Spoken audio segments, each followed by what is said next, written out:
तुलसी मीरा कबीरा ने गाया, सूरदास ने भी दर्शन पाया। तुलसी मीरा कबीरा ने गाया, सूरदास ने दर्शन पाया।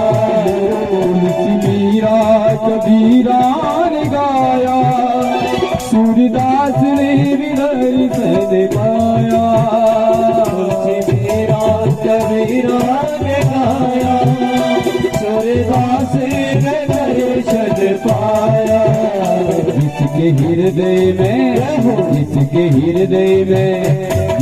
हृदय में राम नाम बंद है, उसको हर घड़ी आनंद है।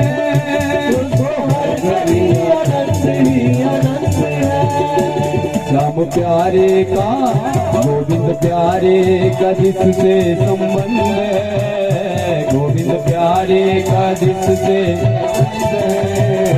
उसको हर घड़ी आनंद ही आनंद है। उसको हर घड़ी आनंद ही आनंद। हरि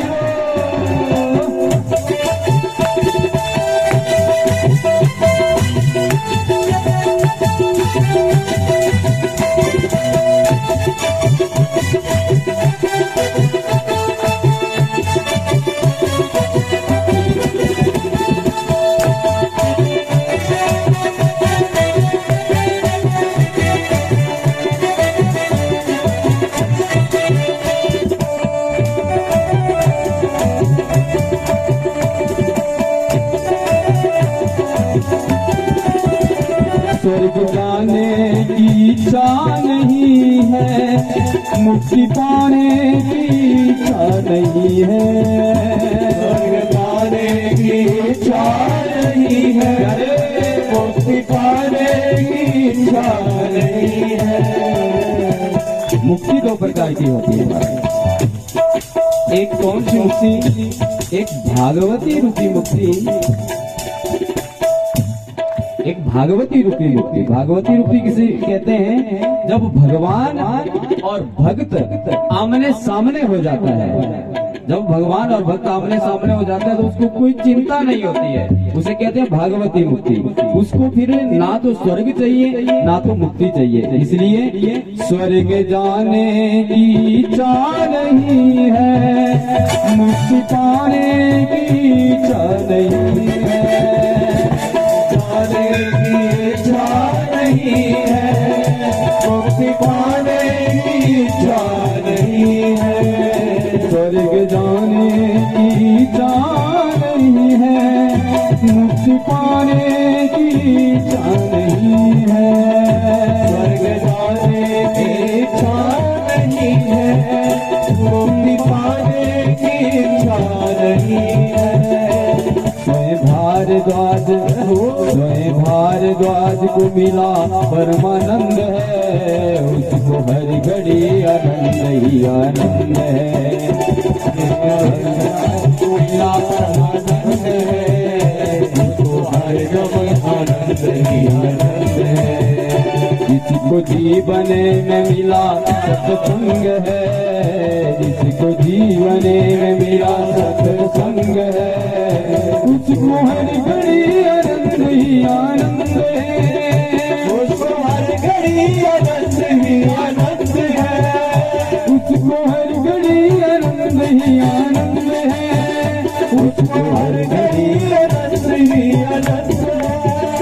उसको हर घड़ी आनंद ही आनंद है। उसको हर घड़ी आनंद ही आनंद है।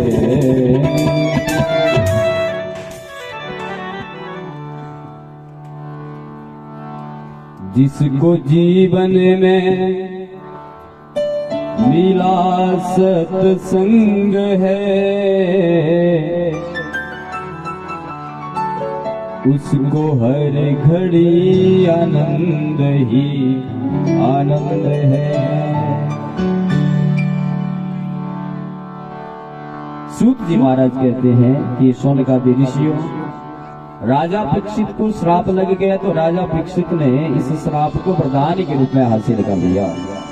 याद रखना बंधुओं, अगर कोई जीवन की ऐसी घटना आपके साथ घट जाती है तो समझ लेना यहाँ पर कोई बड़ा काम होने वाला है। भगवान कुछ और चाहने वाला है, इससे निराश नहीं होना चाहिए। अगर कोई घटना घटती है तो इससे निराश नहीं होना चाहिए। भगवान राम को राज्य मिल रहा था लेकिन वनवास मिल गया तो राम ने दुख नहीं मनाया, वो उससे भी सुखी हो गए। क्यों सुखी हो गए?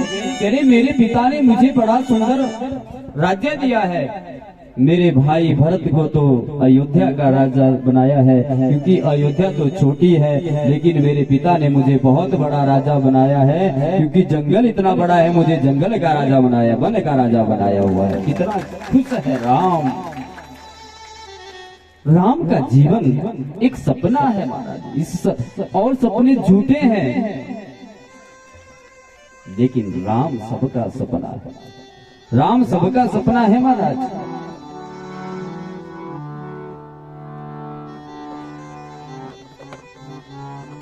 मानवता की खुली आंख के सबसे सुंदर सपना राम। मानवता की खुली आंख के अपने अपने अपने राम। मानवता की खुली आंख के सबके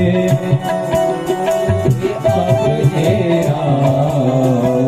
मानवता की खुली आंख के, बोलिए मानवता की खुली आंख के सबके अपने सुंदर राम।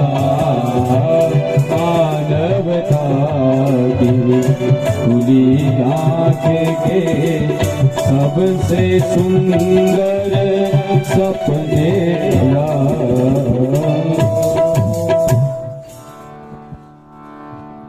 राम से सीखना चाहिए कि कोई मुसीबत भी आ जाए तो घबराना नहीं चाहिए, उससे भी आनंद की प्राप्ति करनी चाहिए।